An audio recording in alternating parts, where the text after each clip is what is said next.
Did you ever wonder if there's anything more to the human than this physical body that we have? Well, it's real interesting because if we go back in history, they talk about something called spirit, an energy, and an invisible force that seems to be controlling who and what we really are. Quantum physics emphasizes that the universe is not really split into two realms, a material realm and an energetic realm. Quantum physics reveals that everything is made out of energy. What we perceive as matter is actually an illusion of energy and light, that there is nothing physical. You know, what do you mean? I say, well, first of all, a very simple fact.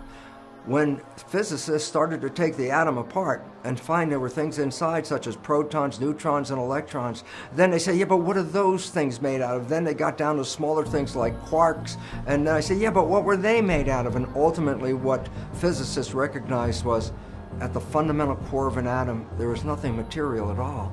It's an energy vortex. It's a powerful energy field, and that all atoms are these energy fields. And the significance about that is, well, atoms make up humans. And so by definition, we perceive ourselves as physical structures, but according to quantum physics, we're energy vortices. Imagine a cell as a television set, and that the environmental signal, like a broadcast, is being picked up by the antennas on that television set.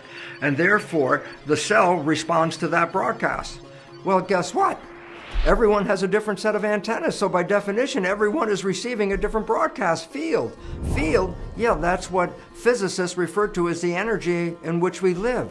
So all of us are in a field, but each one of us actually receives a very precise and specific part of that field different than everybody else. No two people share the same self-receptors. That's why we just can't exchange cells, organs, and tissues with each other. Now comes an interesting part. If the cell is like a television receiving a broadcast, then consider this. What happens if you're watching your TV and it breaks? We say the TV's dead. I go, yeah. But now the question is this. Yes, the TV just died, but is the broadcast still there that I was watching? The answer, of course it's still there. The television's gone. The broadcast is present. I say, how would you know? Well, one way of knowing, get another TV set, plug it in, turn it on, and tune it to the right station, and the show is back on air. Well, this would apply directly to humans as well. I have an identity due to a set of receptors receiving an environmental signal. If I die, I have no more reception, and therefore my broadcast exists, but there's no TV to express it. If an embryo shows up in the future with the same set of self-receptors that I have, well then guess what? I'm back online in a different TV. Does it have to be a male or female TV? Nope, that's the TV. Well, how about, is it black, white, brown, red, yellow? No, that's the TV. That's not who you are. You are the broadcast. And lastly, it's important to note that the character that you express in this life is actually sent back to your source, because your brain is not keeping your consciousness in your head, because magnetoencephalographs, unlike electroencephalographs, magnetoencephalographs read your brain function, but the probes don't even touch your head.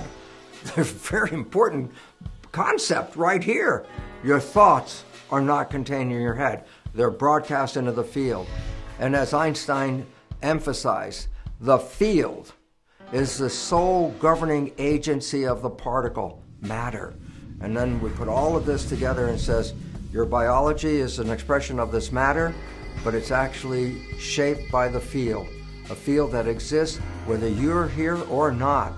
And then all of a sudden, the ancient story of spirituality now conforms to the modern day science of quantum physics.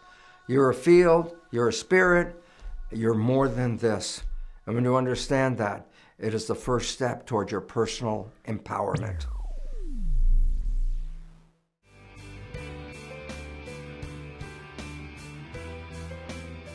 If you like Succeed with Knowledge, subscribe and give us a thumbs up. And thanks a million. Cheers.